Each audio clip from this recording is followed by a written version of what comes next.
ಬಲೀಂದ್ರಾಲಂಕಾರ ಸ್ಪರ್ಧೆಯನ್ನು ಕೂಡ ಮಾಡಿ ತಾಲೂಕಿನಲ್ಲಿ ಯಶಸ್ವಿಯಾದ ಒಂದು ಕಾರ್ಯಕ್ರಮವನ್ನು ಕೊಟ್ಟು ಯಶಸ್ವಿ ಸಂಘಟನೆ ಅನ್ನುವಂಥ ಹೆಸರನ್ನು ಗಳಿಸಿದೆ.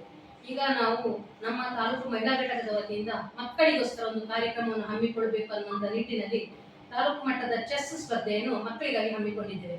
ಇದರ ರೂಪುರೇಷೆಗಳು ಹೇಗಿರ್ತದೆ ಅಂತ ಹೇಳಿದ್ರೆ ಹಿರಿಯ ಪ್ರಾಥಮಿಕ ಹಾಗೂ ಪ್ರೌಢಶಾಲಾ ವಿಭಾಗ, ಈ 3 ವಿಭಾಗದಲ್ಲಿ ನಾವು ಹೆಣ್ಣು ಮಕ್ಕಳಿಗೆ ಮತ್ತು ಗಂಡು ಮಕ್ಕಳಿಗೆ ಬೇರೆ ಬೇರೆಯಾಗಿ ಸ್ಪರ್ಧೆಯನ್ನು ಏರ್ಪಡಿಸ್ತಾ ಇದ್ದೇವೆ. ಹಿರಿಯ ಪ್ರಾಥಮಿಕ ಅಂತ ಹೇಳಿದ್ರೆ 1ರಿಂದ 5ನೇ ತರಗತಿವರೆಗೆ, ಹಿರಿಯ ಪ್ರಾಥಮಿಕ ಅಂತ ಹೇಳಿದ್ರೆ 6ರಿಂದ 8, ಪ್ರೌಢಶಾಲಾ ಅಂತ ಹೇಳಿದ್ರೆ 9 ಮತ್ತು 10ನೇ ತರಗತಿವರೆಗೆ, ಈ 3 ವಿಭಾಗದಲ್ಲಿ ಮಾಡ್ತಾ ಇದ್ದೇವೆ.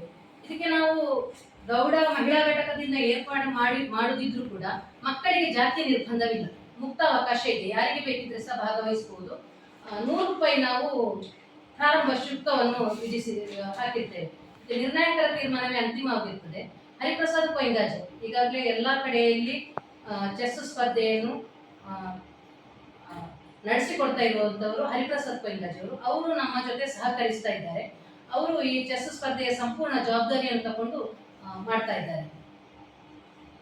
ಮತ್ತೆ 20 ತಾರೀಕಿನ ಒಳಗೆ 22/4/2025 ಮಂಗಳವಾರದಂದು ಈ ಚೆಸ್ ಕಾಂಪಿಟೇಷನ್ ಕೊಡಿಯಾಲ್ಬೈಲ್ ಗೌಡ ಸಮುದಾಯ ಭವನದಲ್ಲಿ ನಡೆಯಲಿಕ್ಕಿದೆ.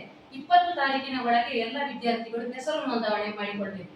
ಯಾಕಂತ ಹೇಳಿದ್ರೆ ನಂತರ ಬಂದವರಿಗೆ ನಾವು ಅವಕಾಶ ಕೊಡುವುದಿಲ್ಲ, ಅದಕ್ಕೆ ಅಷ್ಟೇ ಆದ ವ್ಯವಸ್ಥೆಗಳು ಕೆಲಸಗಳಿರುವುದರಿಂದ 20 ತಾರೀಕಿನ ಒಳಗಡೆ ಹೆಸರು ನೋಂದಣಿ ಮಾಡಿಕೊಳ್ಬೇಕು ಅಂತೇಳಿ ನಾವು ಹೇಳ್ತಿರೋದು. ಹಾಗೆ ಪತ್ರಿಕಾ ಮಾಧ್ಯಮದಲ್ಲಿ ಆದಷ್ಟು ಇದನ್ನು ಪ್ರಚಾರಪಡಿಸಿ ಹೆಚ್ಚಿನ ಮಕ್ಕಳು ಇದನ್ನು ಉಪಯೋಗಪಡಿಸಿಕೊಳ್ಬೇಕು ಅಂತೇಳಿ ನಾವು ನಿಮ್ಮಲ್ಲಿ ಕೇಳಿಕೊಳ್ತಾ ಇರುವಂಥದ್ದು.